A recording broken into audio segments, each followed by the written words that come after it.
Although modern printers can come with a built printer server to make it easy to share the device with computer in the network. You may still use Windows 11 to share a printer with other users if it doesn't have that functionality. However, if the printer sharing is not working, you are unable to find the printer in the network, or for whatever other reason, you can use several troubleshooting steps to resolve this problem on Windows 11.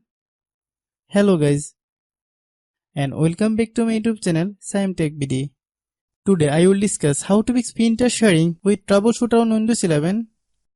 I have a request, if you are new to the channel, please subscribe and stay with us.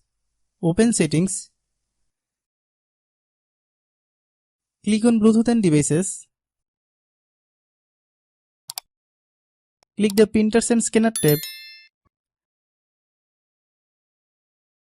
Under the Related Settings section, click the Troubleshoot option.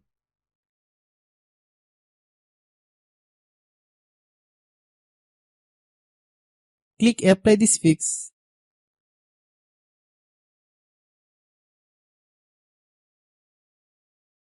Click Close. If your operating system is not updated, you must update it. Hope you understand. I have a request, if you are new to the channel, please subscribe and stay with us. By watching my tutorial for more tech videos, you can subscribe.